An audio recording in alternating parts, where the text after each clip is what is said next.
O prédio mais feio do mundo. Pelo menos, na minha opinião. Oi, meu nome é Luz, que eu sou arquiteto. E assim que eu vi esse edifício, eu postei lá no Twitter. Eu até peguei leve perto do comentário da galera. Teve gente chamando de Among Us, de estabilizador de computador, de garrafa térmica e até mesmo de Raquel Brito em viagem pra Dubai. Mas a real é que o nosso patinho feio foi feito lá na China. E pode até ser meio chocante quando você ainda tem a visão da arquitetura tradicional de lá. Mas até que a China tem produzido alguns projetos contemporâneos bem maneiros e futuristas. Então bora dissecar esse monstrengo aqui e entender o que há por trás dele?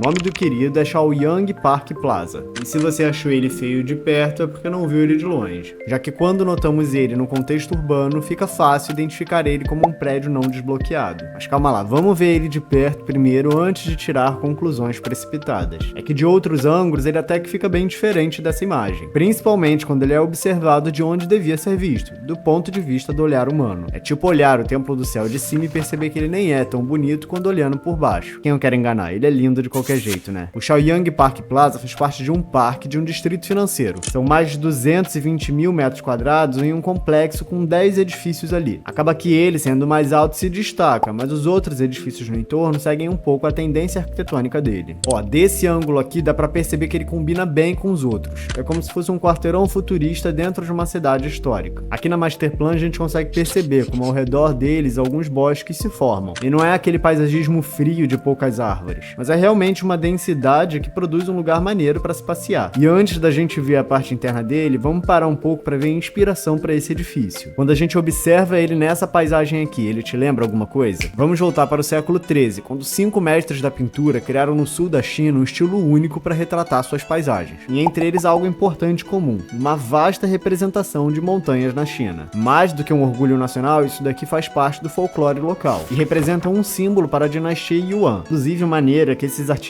aqui eram uma classe de pintores rebeldes. Eles quebraram aquele conceito velho de criar arte apenas para a realeza e passaram a criar artes para eles mesmos. Mas isso daqui é tema para um outro vídeo. E essa daqui foi a arte que o escritório responsável pela obra, o Mad Architects, produziu para explicar o conceito do projeto. Fica mais fácil para a gente entender essa volumetria doida quando observa a inspiração e o prédio lado a lado. As duas torres buscam trazer essa ideia de uma montanha que sofreu o processo de erosão. Ela pinta ali a paisagem da cidade como se fossem as montanhas tradicionais. E ousa até dizer que eu acho que ficaria super legal se outros prédios fossem na mesma vibe. Imagina só que absurdo seria a skyline da cidade com os prédios todos assim na mesma temática. Mas é claro, tirando esse ângulo aqui que não favorece em nada o projeto. E falando do escritório, vale a pena mostrar algum dos outros projetos que eles produziram. É que o ponto de partida para a execução dos projetos é quase sempre algum elemento da natureza, que é desconstruído até o ponto de conseguir receber a arquitetura super complexa que eles produzem. E isso daqui a gente não pode negar. Os seus projetos são bons, eles são eficazes, eles conservam energia e eles sempre são uma inspiração muito grande para produzir uma arquitetura que tem cara de futuro sem utilizar a tecnologia do passado. E se você ficou na dúvida de como as salas são distribuídas internamente, calma aí que eu vou explicar porque isso daqui foi tudo muito bem desenvolvido. Observa só no corte como as salas comerciais não têm ângulos esquisitos.